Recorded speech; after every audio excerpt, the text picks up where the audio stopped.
Hello guys, good morning. मी कल्याणी. कसे आहात सगळे? तर स्वागत करते माझ्या नवीन एका अशा व्हिडिओमध्ये. तर गाईज, आज मी घेतलेली आहे कामावरून सुट्टीचं काही असं छान असं रिझन नाही आहे. बस थोडंसं बरं पण वाटत नव्हतं, त्याच्यासाठी सुट्टी घेतली होती. पण मग 12-1 नंतर आमचं असं प्लॅनिंग ठरलं की आज शिर्डीला जाऊ. आणि आमच्या इथून शिर्डी जवळ आहे, काहीतरी अर्धा-पाऊण तास लागतो फक्त जायला, जास्त वेळ नाही.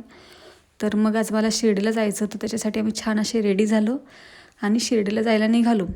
तर आज सिन्नरमध्ये ना प्रचार चालू होता आणि प्रचाराचा एवढा काही गाड्यांचा तोफा लागलेला, खतरनाक. आणि मग तिथून पुढे आम्ही निघालो शिर्डीला जायला.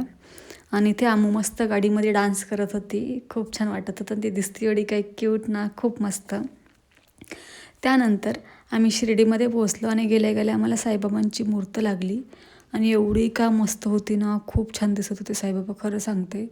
अगदी मन प्रसन्न झालं. मग आम्ही तिथूनच दर्शन घेतलं आणि मग गाडीत आमूला बोलले हाय कर, तर आमूने मस्त हाय केला. आणि त्यानंतर आम्ही शिर्डीत जाऊन पोहोचलो. तर शिर्डीत गेल्यावरती ना तिथे गेटच खूप जास्त आहेत आणि मेन म्हणजे तिथं फोन जमा करा सगळं. आणि मग 7 नंबरच्या गेटवर दर्शनाला जायचं आणि 1 नंबरच्या गेटनी रिटर्न होतो आपण. मग आम्ही काय केलं, मुखदर्शनच घेतलं, कारण गर्दी पण खूप जास्त होती. आणि आता कसं पालखी जाते ना, पालखीची खूप जास्त गर्दी आहे. तर मग आम्ही फक्त मुखदर्शन घेतलं आणि त्यानंतर तिथे काही फोटोज व्हिडिओज काढले. आणि आम्हाला गाडीची पूजा करायची होती, आमच्या ताईंची गाडी आहे, तर त्या गाडीची पूजा वगैरे करायची होती. त्याच्यासाठीच मग आम्ही ते फुलं हार वगैरे सगळं काही घेतलेलं आणि भटजी बोलवलेले.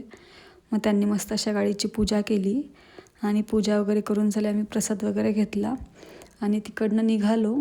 तर मग आमू बघा, गाडीत आम्ही मस्त AC लावून दिलेला. आमू झोपत तर नव्हती, पण तिला थंडी वाजली होती. तिने मस्त अंगावर स्कार्फ वगैरे घेऊन मस्त अशी झोपल्यासारखी झाली ती. मग त्यानंतर भूक जास्त लागलेली, मग वडापाव वगैरे खाला. सो बाय गाईज, भेटूयात नेक्स्ट